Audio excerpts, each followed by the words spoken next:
They say she walked through smoke, not to pray, but to hide the stench of what she had done. The streets below her tower window were wet with blood. Some of it still steamed on the cobblestones. Bells tolled through the Parisian air like war drums. Screams echoed from the alleyways, blending with the frantic neighing of horses and the metallic clang of swords drawn not for battle, but for murder. And high above it all, in a velvet room lined with tapestries soaked in perfume, stood the Queen of France. Her face serene, her lips unmoving, her body motionless. Catherine de Medici did not flinch. She simply dabbed her wrists with rose oil, the same scent she wore when burying her husband, when crowning her son, and now, while thousands died for her cause. The contradiction was total. Her dress was cream and gold, untouched by the filth outside. Her perfume, crafted in secret by her Italian alchemists, masked the putrefaction. But it could not mask the truth. She had called the wolves to dinner and now watched them feast.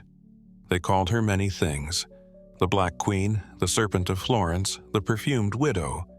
But to her, they were all lesser names for something she considered holy: order. Catherine was born of death. Her mother died when she was 2 weeks old. Her father followed days later. Orphaned in the deadliest plague in Florentine memory, she was raised by monks who read her bedtime stories of martyrdom, damnation, and political vengeance. Even as a child, she wore black for mourning and smelled of lavender, sage, and crushed myrrh. Servants whispered that when she walked through a corridor, the candles dimmed. She was beautiful, yes, but in a way that made people forget what they were saying. When she married into the French court, they sneered. An Italian banker's daughter? With a name like Medici, it sounded like a disease. And yet, when the crown passed to her husband, and then too soon to her son, it was Catherine who held the reins of power. She never wore a crown of gold, but one of bone and fire. She ruled through silence, through secrets, and through fear so perfectly concealed beneath lace veils and scented gloves that even her enemies forgot she was dangerous, until it was too late. On the night of the massacre, she wore a ring filled with powdered belladonna. Some say she used it. Others say she never needed to. Her true poison was suggestion. Days before, she had whispered to the king that the Protestant leaders in Paris were plotting against him. She'd arranged a marriage between her daughter and the Huguenot prince, then used that same union as bait. They came for celebration. They left in coffins. Witnesses say she watched the killing start from a marble balcony above the Seine. The moon lit up her white gloves. Her hand rested on the balustrade as heads were taken, windows shattered, churches burned. One ambassador later wrote, "She smelled of heaven and commanded hell." The priests said nothing. The court bowed lower. The astrologers smiled and looked away. No one asked her to repent. No one dared. And Catherine, composed as ever, whispered to her youngest son, soon to be king, "Power is like perfume. If you pour too much, it chokes. But the right touch, my darling, and you are unforgettable." France would never forget. Neither would the dead. The contradiction was not just in her actions, but in her essence. She decorated her palace with flowers, while the dungeons below ran slick with the blood of suspected traitors. She commissioned portraits of saints while her spies watched priests. She hosted elaborate banquets while plague victims piled up outside the gates. Everything she touched was beautiful, except for what she left behind. And still, she believed herself a protector, a mother, a bringer of peace through strength. In a world ruled by men with swords, she ruled with whispers, bottles, scrolls, and smoke. She would light incense in the morning to honor the Virgin, and poison someone's cup that same night. In her private diary, now lost, she supposedly wrote, "I would rather be feared than loved." especially by corpses. Some say the quote was apocryphal. Others say it was tattooed on her soul. Long after her death, when the revolution stormed Versailles and dragged kings into the gutter, the rebels claimed they could still smell her perfume in the halls of power. Centuries could not erase the scent. The blood had dried, the bones had crumbled, but the rosewater lingered. They say she once kissed her son's forehead the night before he fell ill with bleeding lungs. Coincidence? Maybe. Or maybe Catherine knew what history forgets, that the line between perfume and poison is not in the bottle. It's in the hand that pours it. And hers was steady, always steady. Catherine was born in 1519 in a city that ran on gold, blood, and prophecy. Florence, jewel of the Renaissance, cradle of art, laboratory of politics. The Medici name was already carved into the marble bones of Italy, but by the time she drew breath, her branch of the family was nearly extinguished. Her mother, Madeleine, died of the plague less than a month after childbirth. Her father, Lorenzo II de Medici, followed days later. What remained was a legacy, and a baby girl no one quite knew what to do with. Raised in convents during wars and revolts, Catherine became a child of silence and observation. Her world was cloistered, whispers behind stone walls, incense curling through crypt-chilled air, and stories of saints who bled joyfully for God. But her guardians were not only nuns and friars. She belonged to a family that had produced popes, bankers, and assassins. She grew up not just reading scripture, but learning how to recognize when a smile meant betrayal, when a prayer was a lie, and when a cup of wine was best left untouched.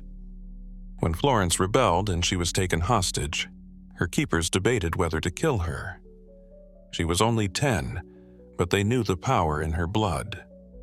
She survived, barely, by vanishing into obedience. Her early years were a rehearsal for court life. She learned how to wear invisibility like a veil until power found her. At 14, she was married to Henry of Orleans, the second son of King Francis I of France. It was a political maneuver, not a romance. Catherine arrived in France with little beauty and no dowry, but with something far more dangerous, an Italian mind. The French courtiers sneered. They called her dull, insignificant, unworthy. They had no idea what had just walked into their world. She brought with her an entourage, a perfumer trained by monks in Florence who knew how to distill both scent and poison, an astrologer who could chart the movements of kings better than any general, and an alchemist rumored to have served Pope Clement himself. The French saw a girl, but she was already a web, pulling in secrets, marking names, memorizing patterns. Her husband ignored her. Henry preferred his older mistress, Diane de Poitiers, a woman who wore black and white pearls and knew how to hold a king's heart while twisting his court. Catherine said nothing. She hosted dinners, smiled graciously, wore the right colors, and all the while she studied. The court mocked her for not producing heirs. She was barren, they whispered, cursed. Some said it was the devil's punishment for her family's sins. Others called her the Italian witch. Her chambers were burned with incense. Her every move watched for signs of sorcery. Catherine responded not with outrage, but with offerings. She lavished gifts on Diane. She held mass twice a day. She fed the court's hunger for appearances while plotting in private. It took 10 years, but she gave France a child. Then another, and another. By the time she was 30, she had given birth to 10 royal children. Her womb, once doubted, became the cradle of France's future. When Henry died suddenly, impaled in the eye during a joust, Catherine wept. Then she took control. Her son, Francis II, was only 15. He wore the crown, but she held the reins. For the next 3 decades, through 3 more sons, countless uprisings, and one of the bloodiest religious wars in French history, Catherine ruled from behind the curtain. She was never crowned queen in her own right, but her power was absolute. She used perfume like armor. Scented gloves, oiled veils, handkerchiefs soaked in bergamot and rose. They masked the rot of politics, the blood under the throne. And beneath that delicate shell, she was steel. When Protestant and Catholic tensions erupted across France, Catherine played mediator at first. She tried to keep balance. But balance is not peace, and in time she chose survival over justice. She surrounded herself with informants. Her astrologer, Nostradamus, was brought to court not just for prophecy, but to warn her of betrayal. Her spies reported every whisper. Her enemies disappeared quietly. Her friends? They didn't exist. Only tools, allies, and future threats. And still, the court whispered. The nobles feared her Italian herbs, her midnight meetings, the black books she kept under lock. The French called her foreign. Her accent never faded. She was always the outsider, always suspect. But that was her advantage. Catherine never forgot she wasn't born into French royalty. She was placed there. And like any outsider surrounded by wolves, she adapted. She learned to smile while sharpening knives, to bless the Mass while planning executions, to wear mourning black for the rest of her life while her eyes remained dry.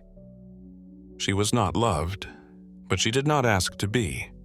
She was respected, feared, and when she walked past, smelling of violet and bloodroot, people bowed, not to honor her, but because they didn't dare stand straight. Daughter of Florence, bride of France, mother of kings, architect of Massacre. And still, she was just beginning. The French court was built on spectacle. Velvet, mirrors, and secrets polished until they shined. But when King Henry II died with a lance through his eye, the pageantry turned to panic. France was a tinderbox. Protestants and Catholics on the brink of civil war. Nobles nursing rivalries sharper than swords. And in the eye of the storm stood a woman dressed in black, Catherine de Medici. Her son, Francis II, was crowned at 15. But he was pale, frail, and ruled more by breath than will. Catherine, officially titled Queen Mother, unofficially became the spine of the kingdom. She did not sit on the throne, but she chose who could. She did not write the laws, but the ink of her letters changed the future. And yet, despite the power, she was never embraced. The Valois court tolerated her. They smiled, bowed, kissed her rings, but they called her La Veuve Noire, the Black Widow. She brought her Florentine perfume bottles into rooms where decisions were made. The scent lingered longer than her footsteps, and people whispered, "She uses smell like sorcery." They weren't entirely wrong. Catherine believed in influence that could not be seen, only felt. She worked with apothecaries trained in both medicine and alchemy, not just to treat ailments but to conjure atmospheres. Lavender to calm, ambergris to seduce, bitter almond to warn. Her rooms were clouds of carefully curated scent designed not to please, but to control. The court quickly learned that Catherine never raised her voice. She didn't need to. If you were summoned to her private chambers, you were greeted by silence and scent. Some left feeling elated, as if they had been blessed. Others left sweating, unsure if what they smelled was basil or belladonna. Few ever dared question her decisions after these meetings. It wasn't fear of swords. It was fear of what clung to their skin hours later. She kept a collection of rare ingredients locked in silver boxes. Myrrh from the east, musk from Siberia, violet roots steeped in wine, and vials with no labels. Her Italian perfumer, René Le Florentin, became as feared as any general. It was rumored that he could make a scent that induced sleep or death. A single glove could be soaked with it. A letter scented with lilac might carry the promise of a throne or a grave. Catherine's use of perfume blurred the line between ritual and manipulation. At court functions, she arrived trailing frankincense, turning a dance into a chapel. In council meetings, she dabbed mandrake behind her ears, unnerving her opponents without saying a word. She sent scented sachets to nobles she suspected of plotting, fragrant warnings disguised as gifts. Her influence extended to fashion. She mandated scented gloves for all courtiers, claiming it was to combat disease. In truth, it made everyone play her game. Those who resisted were accused of superstition or worse, heresy. And no one wanted to be on the wrong side of the Queen Mother's religion. But scent was only one of her weapons. Catherine brought astrologers to the palace under the guise of entertainment. They performed readings, mapped stars, but they also gathered secrets, tracking who visited whom, what was said, who smiled too long. Nostradamus became her ally not just in prophecy, but in preemption. Catherine turned her sons into kings, her daughters into bargaining chips. She orchestrated marriages across Europe, sending daughters like Trojan horses, scented, smiling, and carrying her influence into foreign courts. Every alliance was a web spun from perfume, dowry, and fear. Behind the perfumed corridors, France burned. The religious tension grew unbearable. The Huguenots, French Protestants, were demanding rights. The Catholics, led by the powerful Guise family, were sharpening daggers. Catherine walked a tightrope between factions, offering favors, retracting them, playing both sides. She claimed peace was her goal, but peace, in her hands, was just delayed violence. And always the scent. There were rumors of a hidden room below the Louvre, her laboratory. Shelves lined with tinctures and poisons, candles that burned with purple flame, herbs from Africa and Asia. No one had proof, but no one denied it either, because Catherine made disbelief feel dangerous. She introduced sleep potions to the king's nightly routine. Soothing elixirs, she claimed. But some suspected they dulled his mind. Her counselors sipped wine she flavored with valerian, poppy, or wormwood. They thought it was tradition. It was obedience. She didn't raise her voice, a Spanish ambassador once wrote. She just uncorked a vial. She knew her enemies couldn't fight what they couldn't see. Poison could be tested. But fear, scented silence. It hollowed out men before the blade ever touched them. Still, the whispers persisted. The papal court denounced her as an idolater. Protestant pamphlets called her Jezebel reborn. French poets referred to her as Circe, the sorceress queen. She never denied it. In fact, she leaned into it. Better to be feared as a witch than dismissed as a widow. And behind every accusation, the truth. Catherine didn't invent darkness. She weaponized it. France teetered between royal collapse and religious war. Catherine stood in the center, cloaked in cassia and clove, speaking in riddles, sending letters that smelled like summer and read like threats. She understood something her enemies never did. The body may rule through force, but the soul rules through atmosphere. And she had turned all of France into her apothecary. The banners rose over Paris in late summer, white lilies on silk, embroidered doves, tapestries that read Unité. Streets were scrubbed, incense burned in anticipation, and bells rang out not in warning but in welcome. France was at war with itself, but the Queen Mother had a plan. She would end it not with treaties, but with a wedding. Catherine de Medici had orchestrated a miracle. Her Catholic daughter, Marguerite de Valois, would marry Henry of Navarre, a Protestant prince. It would be the marriage of two warring worlds, Love would not bind them, politics would. But the people didn't need truth, they needed hope. And Catherine, ever the alchemist, gave them just enough to believe. The nobility of both factions flocked to the capital. Protestant leaders, once fugitives, were now guests of the crown.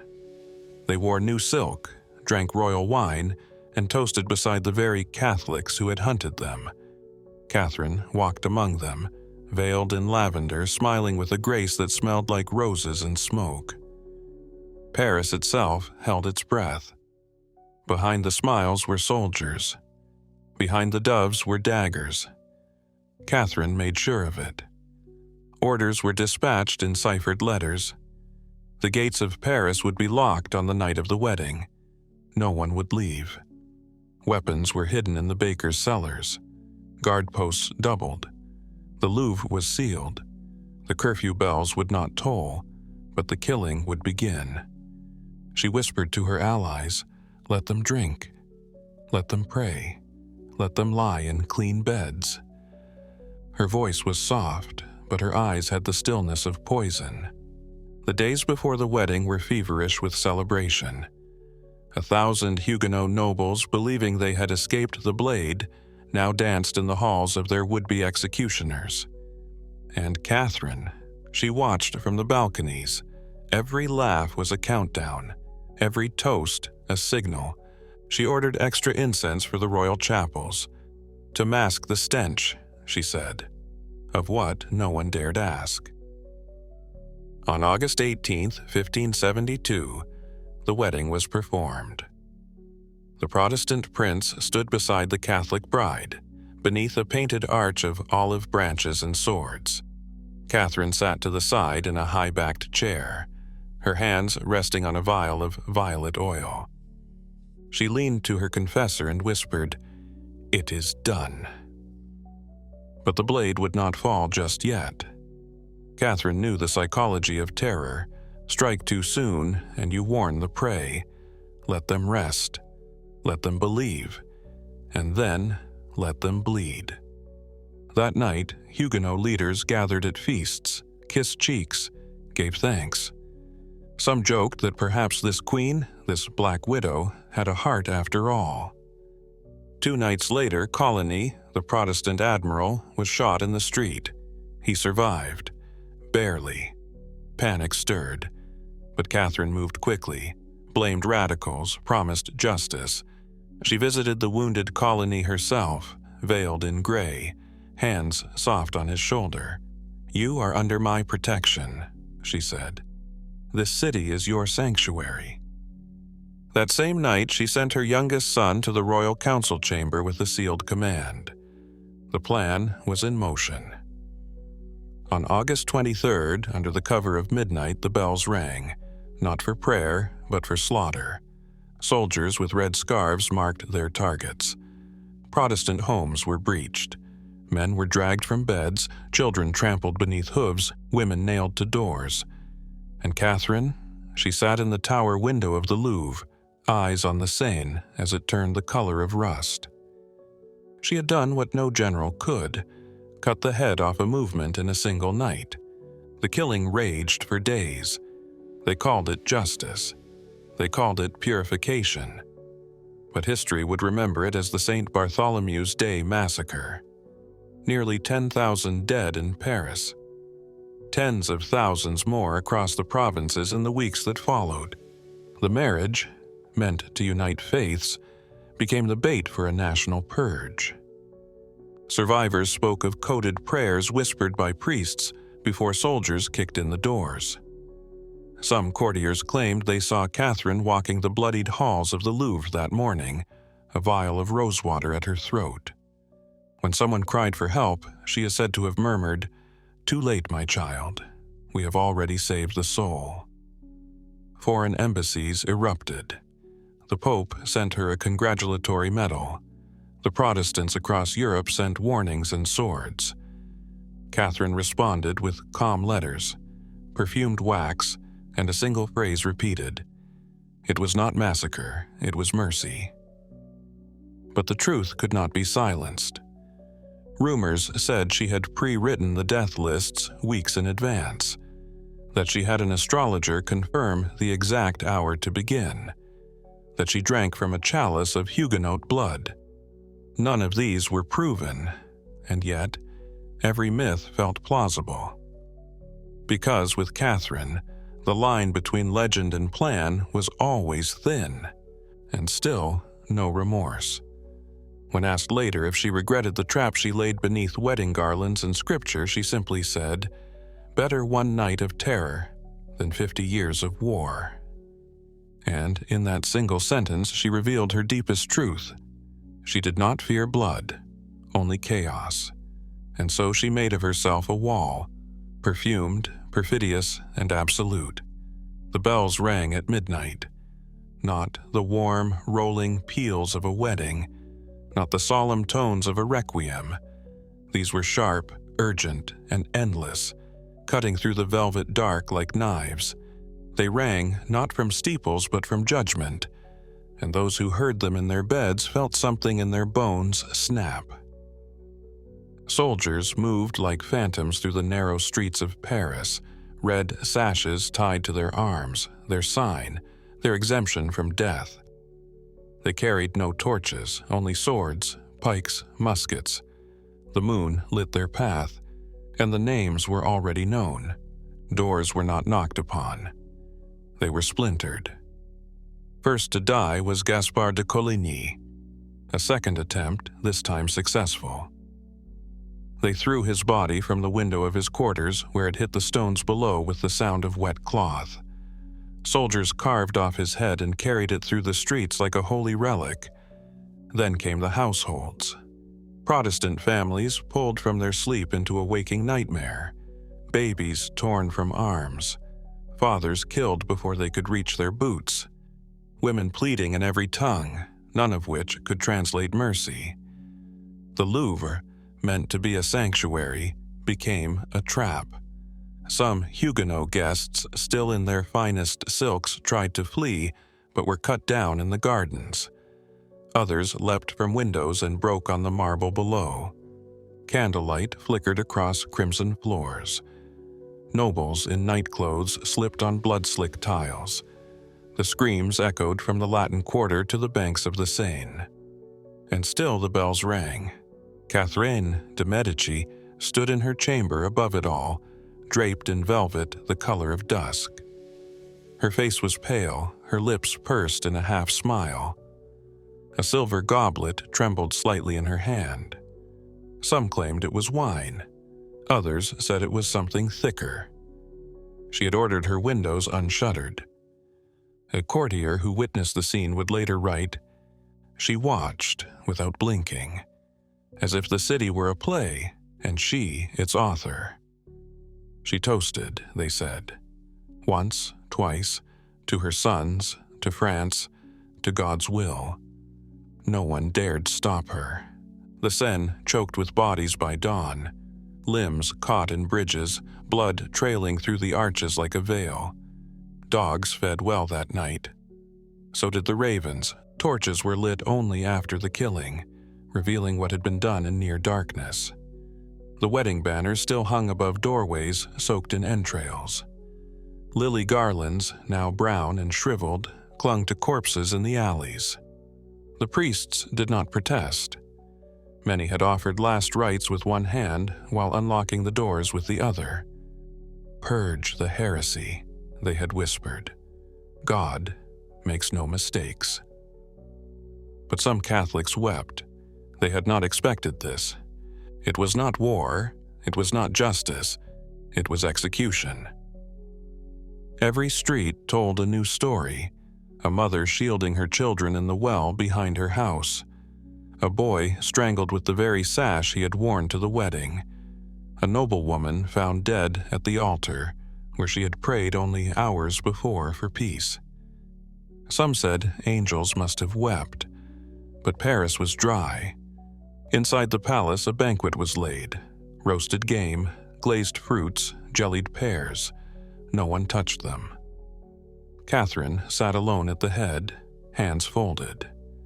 She did not eat, she simply inhaled a vial of rose oil and waited for silence to fall again. By the end of the week, an estimated 3,000 lay dead in Paris. Across the rest of France, another 10,000 followed as the order rippled outward like a stone dropped in black water. Huguenots in Lyon, Rouen, Bordeaux, none were spared.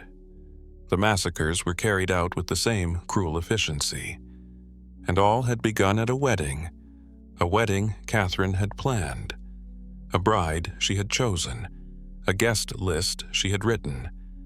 When asked by foreign envoys why so many had to die, she offered only this: had we not struck, they would have risen. France must be whole, and some wounds must be cauterized. The world recoiled. Protestant kingdoms condemned her. Catholic Rome sent a medal. Artists painted her as the Jezebel of France, the blood-soaked queen, but none could deny what she had done.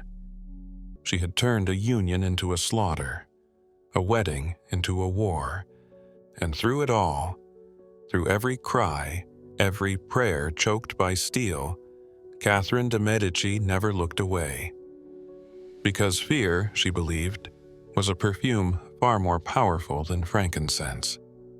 The door to her private chamber was never locked, yet no one entered unless summoned. Even guards avoided the hallway past sunset. They called it the Queen's Spine, not for its architecture, but for what it did to theirs when they passed through it. Inside was a room unlike any in the Louvre. The tapestries were black silk, embroidered with crimson stars. The floor was cold stone, etched with unfamiliar markings, glyphs no scholar could trace to Latin or Greek. At the center sat a cabinet, ebony inlaid with bone, its drawers numbered not with ink, but scorched into the wood by blade or fire. This was her apothecary, her arsenal. Cosimo Ruggieri, her court astrologer, had designed it. Or so they said. Others claimed it had been gifted by an Eastern mystic who died mysteriously the week after. Either way, it held more power than any sword in France. Inside were vials, hundreds of them. Oils, powders, crushed beetles, ground pearls, flaked gold. Some were perfumes that made kings kneel. Others made hearts stop. There were jars labeled with only one letter. Some were wrapped in wax-sealed cloth, their contents known only to her. She never wore the same scent twice. In that same room stood a table always set for two. She would sit for hours with no guests. Candles burned down to stubs, smoke curling around her face as she whispered to the air. "She's not alone," one maid confided before being dismissed from service. On the wall, a map of France, bleeding ink wherever her enemies lived. There were rumors of seances. Ruggieri had once sacrificed a lamb in front of the queen, its entrails read like scripture. Nostradamus, when he visited years earlier, had offered her a single prophecy: "You will sit on a throne of ghosts." She kept that phrase carved into the underside of her writing desk. Her enemies began to wither. A bishop who opposed her was struck with palsy mid-sermon. A general plotting her removal drowned in dry weather. A duchess who had laughed at her perfume collapsed at Mass, foaming at the mouth. Poison was never proven, but who needed proof when everyone whispered? Some swore Catherine had a ring, set with an amethyst that twisted open, revealing a pin soaked in toxin. Others said her gloves were dusted with belladonna. Still others feared her fan, her laced handkerchief, even her breath. "She doesn't need to stab you," said one ambassador. "She just needs you close enough to inhale." The queen became both obsession and terror at court. Noblewomen mimicked her style, but never her scent. Servants lit incense before approaching. Even her own sons, now grown, kept audiences short. One reportedly began wearing a silver cross dipped in holy water whenever he saw her. She had priests, yes, but not the kind Rome approved of. One, a former Dominican, now spoke only in tongues. Another arrived from Prague with scrolls made of animal skin, filled with prayers that burned when read aloud. Catherine welcomed them all. She said the stars were whispering more clearly now. Sometimes she vanished for days. When she returned, her fingers were stained violet, her eyes hollowed with exhaustion or rapture. She spoke of dreams, towers made of bones, black suns rising over France, rivers filled with faces she recognized. She wrote them down obsessively, hiding the pages inside her cabinet. A maid once found one and ran, screaming, from the palace. Her tongue was found nailed to her own door. Catherine's perfume cabinet became legend. It was said to contain the scent of virgin blood, the ashes of a saint, and water collected from a battlefield during a solar eclipse. One vial was rumored to hold air from a plague-stricken city, trapped and sealed by her hand. She wanted to bottle death, said one Venetian spy, and wear it like a necklace. More than once her enemies complained of headaches after standing too close. Some vomited, others collapsed. The queen would blink slowly, offer them water, and smile as they coughed blood. She never apologized. To her, power and scent were one and the same, invisible, overwhelming, and unforgettable. Even her rooms had to be aired out before dignitaries entered. The curtains dripped with myrrh. The furniture smelled of crushed rose, dried bone, and something sweeter, decay masked with honey. One night, a guard swore he saw a shadow behind her as she prayed. It did not move as she did. It bowed. When questioned, he denied everything. He hanged himself a week later. By now, Catherine no longer needed soldiers to control the court. Fear obeyed better than any sword. A lady-in-waiting once fainted in the hallway after passing her chamber. The court physician diagnosed it as airborne dread. It became a phrase. Whispers called her cabinet the Black Garden. Some believed it was a portal, others a trap. But everyone agreed on one thing. When the queen opened it, people died.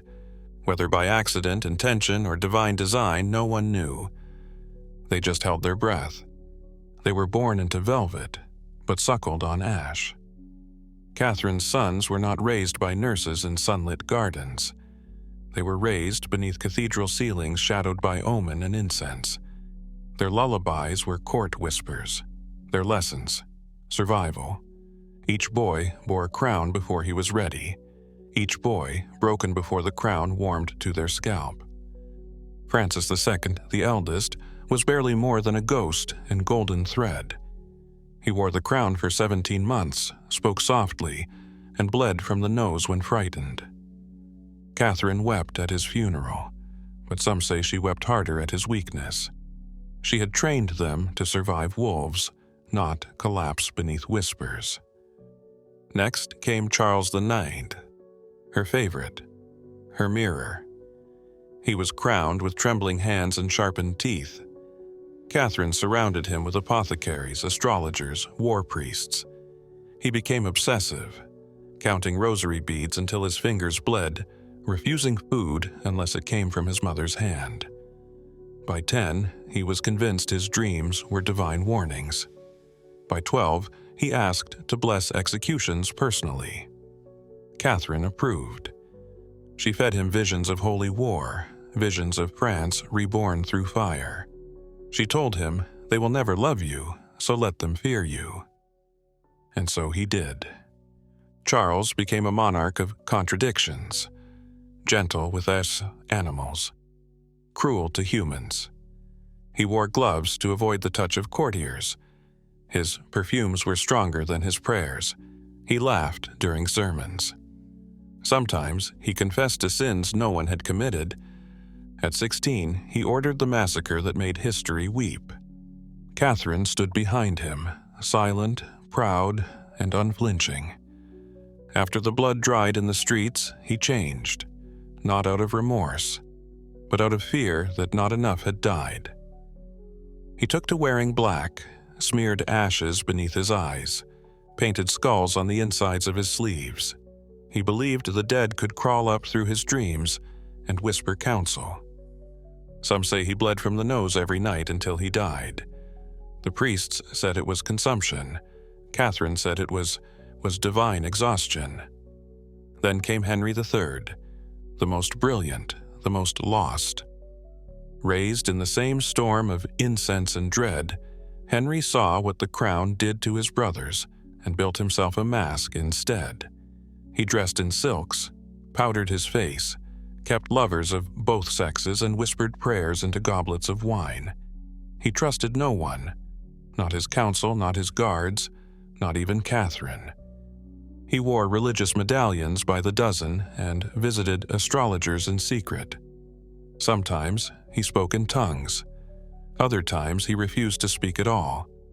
He believed he had been born under a cursed star. His court was a theater. Everyone played a part. But Henry never took off his mask, not even in sleep. Catherine disapproved, but only mildly.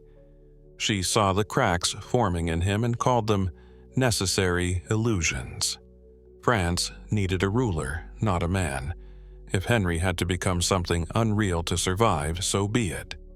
"Let them mock him," she said. "They mocked me too. And now I am mother of kings." And then there was Marguerite. Margot, her daughter. Margot was fire without direction. Wild, brilliant, dangerous. She laughed louder than the court allowed, read forbidden books, and kissed Protestants when no one was looking. Catherine tried to control her, but Margot saw too clearly. She saw the madness behind the perfume, the rot beneath the crown. Catherine married her off for peace, but peace died on the wedding night. Margot watched the massacre from a window, blood dripping down rooftops, screams drowning out the bells. That night, she locked herself in her chambers, ripped off her gown, and whispered psalms backwards. For months, she would not speak to her mother. When she finally did, she said only one thing: "You used me to set the world on fire." Catherine didn't deny it. Her children were soldiers in a war no one named. Not for land, not even for faith, but for control, for survival. She taught them that love was weakness, that power required sacrifice, that prophecy was just history waiting to happen again. She gave them poison in crystal flasks, scripture laced with blood, and a smile that could freeze a room. She kissed their foreheads with trembling lips and told them they were born under omens. Sometimes she whispered their futures to them in the dark. Most nights they pretended to sleep. They called her the Black Queen behind her back.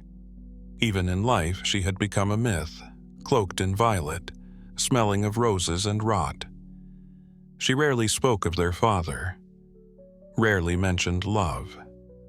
Instead, she taught them how to count enemies in a room by listening to silence, how to read betrayal in the weight of a goblet, how to pray with your mouth closed and your ears open. By the time Henry ascended, France was a shadow of itself. Her sons ruled, but it was Catherine who haunted the throne. Priests said she had cursed the bloodline. Poets called her France's Medea. Foreign courts sent gifts laced with mockery, perfumes, silks, masks. But Catherine never blinked. "They will hate me," she said, "but they will remember my name." And they did. Not for love, not for mercy, but for the legacy she carved into her children's bones. A legacy of death, perfume, and power. By the time Catherine's hair turned fully silver, France had begun to split like wet parchment. What remained of the kingdom was fragile, stitched together by secrets, threats, and rituals. The people no longer cheered in the streets. Markets grew quiet, churches fuller, graves fuller still. Yet Catherine remained. While her sons ruled in name, it was she who moved pieces across the board. She was the mother of kings, the widow of a deadline, the breath of power in an empire gasping its last. And she smelled like a funeral. Those who entered her presence described an oppressive perfume, roses crushed into vinegar, incense clinging to the lungs, herbs once used to preserve flesh now steeped in decay, the sickly sweet aroma of desperation. Her chamber was no longer just a room, it was a reliquary. Walls lined with ancient tapestries depicting apocalyptic visions. A table where maps curled at the corners from melted wax and dried blood. Vials of oils and jars of roots gathered dust alongside daggers disguised as crucifixes. Catherine aged, but she did not soften. Visitors claimed the room pulsed, never quite empty, never quite full. Whispers slipped beneath the doors. Some said she consulted ghosts. Others believed she simply listened to the echoes of secrets she'd buried alive. It was during this time that her most chilling legacy took form. Murders dressed as treaties. One noble poisoned during a private meal. His wine was blessed before drinking, his mouth still smiling as he collapsed. Another disappeared en route to a hunting retreat. His horse returned without a scratch, eyes wide with terror. A third was found inside a locked chamber, slumped against a mirror that bore only his reflection, and a message etched in fog: "Loyalty is breath, easily lost." No one could prove her involvement. She never raised a hand. She never issued a decree. But rooms went silent when her name was spoken. And yet, the silence of France spoke louder. Wars continued. The economy rotted. Famine flirted with the borders. Religious factions flared again like dry brush in wind. Towns changed flags weekly, while cathedrals became fortresses.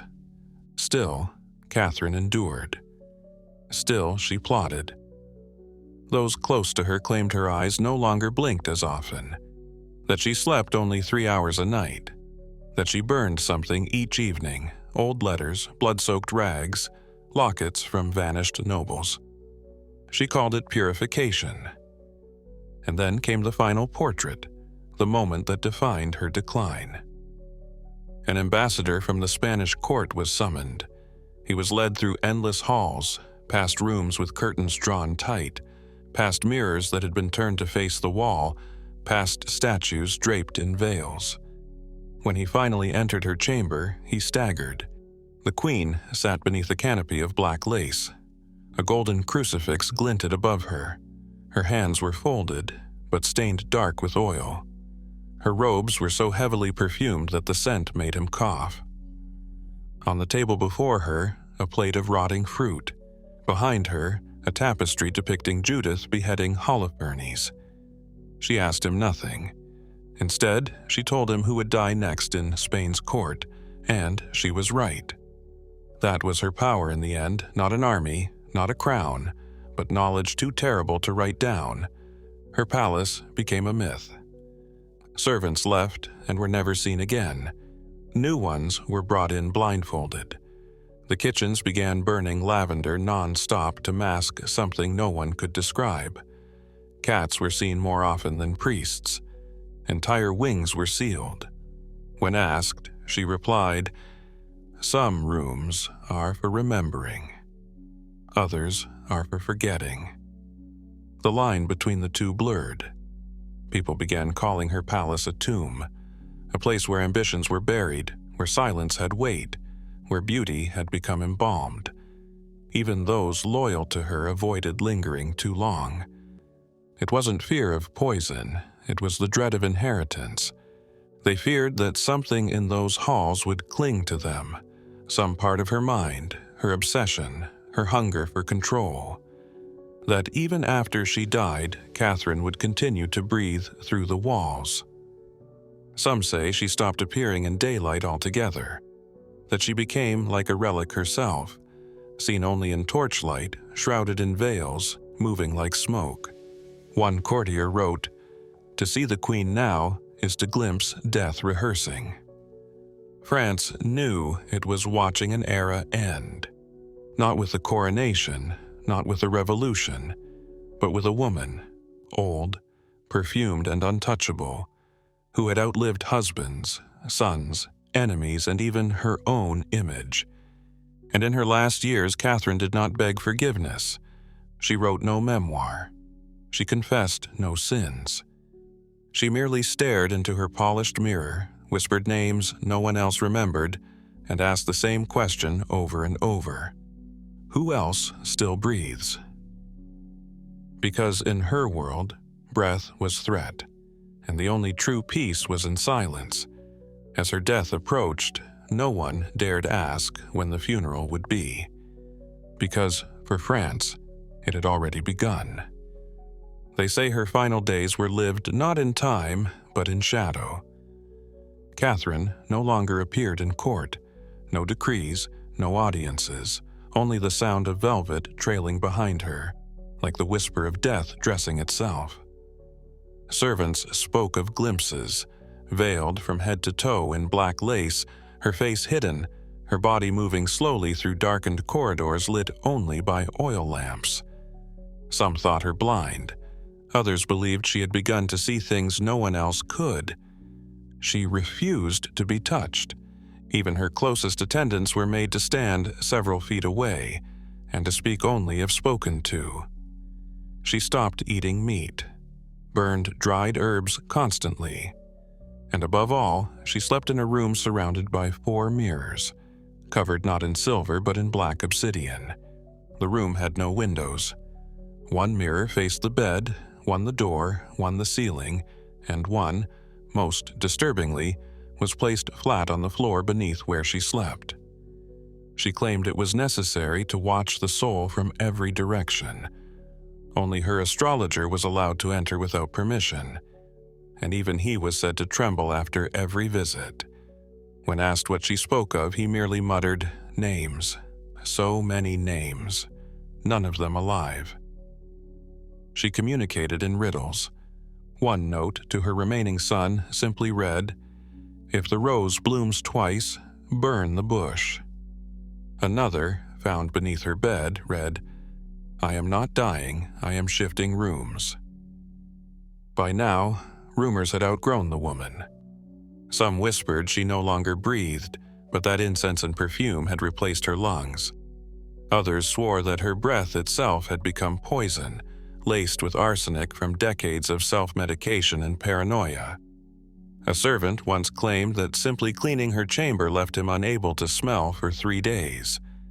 1 maid fainted after picking up her pillow. Her confessor, Father Jean Delacour, visited one final time. He entered her chamber with trembling hands, clutching a silver crucifix. Moments later, he staggered out, coughing blood, and collapsed in the hall. He would die 2 days later, raving about voices in mirrors and a crown made of teeth.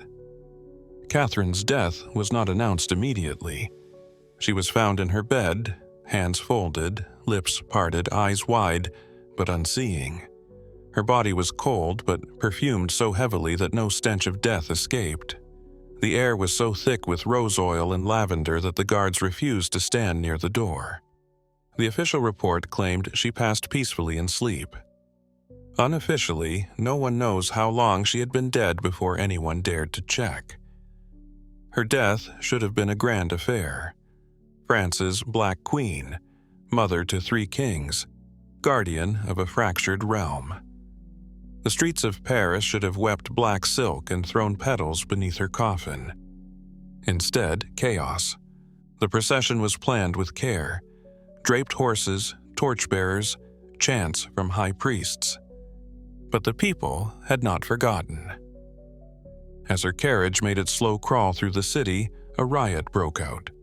Not from Protestants nor nobles, but the starving. The ignored, the ones who'd lived through the bloodshed she orchestrated. Stones were thrown. A torch ignited one of the flags. The clergy tried to hold order, but the crowd surged. The coffin fell. It cracked on the stones of Rue Saint-Honoré. For a moment, no one moved. Then they saw the velvet lining soaked with oil, the smell of rot breaking through perfume. A glimpse of bone where her hand had slipped free from the shroud. Guards fired warning shots. The crowd scattered. Her body was recovered, hastily sealed, and taken out of the city by nightfall. Buried not in the Cathedral of Saint-Denis as planned, but in a lesser-known monastery outside the capital. The location was kept secret. Only 4 witnesses present. No monument, no name. But even in death, she would not sleep quietly. Weeks later, the grave was found desecrated. The monks claimed it was wolves, that the scent of oil and herbs had drawn them, that animals had clawed through the earth with unnatural hunger. Her coffin was torn open, her remains scattered. A jawbone found half a mile away, a single mirror shard clutched in one hand. No one dared rebury her. Instead, the land was left fallow. Cursed, some said, haunted, others believed. And then came the rumors of visions in mirrors, of women with perfumed breath speaking riddles in the dark, of black lace trailing through the woods. Her name was rarely spoken after that. But when it was, people whispered it like a spell, not with reverence but fear. Catherine de Medici, Queen of France, Mother of Death, perfumed prophetess of a kingdom that bled. And in the places where she once ruled, mirrors were covered, not out of superstition, but out of memory. They say scent is memory, that a single breath can summon centuries, and in the case of Catherine de Medici, France still breathes her in. Not through rose oil or lavender, but through smoke. Through the scent of torched altars, charred bodies, dried blood baked into cathedral stones. Through the perfume of control that seeps from thrones even today. She didn't invent cruelty, but she mastered it in a world that swore it didn't belong to women. What Catherine left behind wasn't just a broken country, it was a legacy of weaponized femininity. She shattered the line between poison and power, between prayer and plague, between beauty and brutality. Her rule marked the beginning of something France wasn't ready to name. A queen who didn't beg, who didn't seduce, who didn't care to be loved. She commanded. She survived 3 kings, 2 wars, and an ocean of enemies.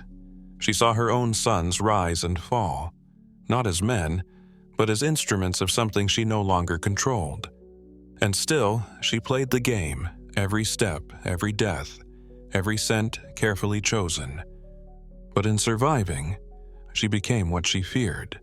The woman who used perfume to mask poison, who used prophecy to mask paranoia, who used unity to orchestrate a massacre. A queen whose reflection was never just her own, but that of France itself. Was she cruel? Absolutely. But was she crueler than the kings who came before her, or the cardinals who whispered holy slaughter, or the generals who saw blood as duty, or did her greatest crime lie in copying the men around her too well? She ruled like a man, but history punished her like a witch. Today, Catherine is remembered with a shiver, if remembered at all. Her perfumes gone, her letters scattered, her bones desecrated.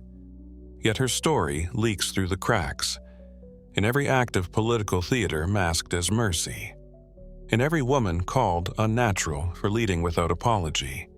She wasn't a saint, she wasn't even righteous, but she was honest about one thing.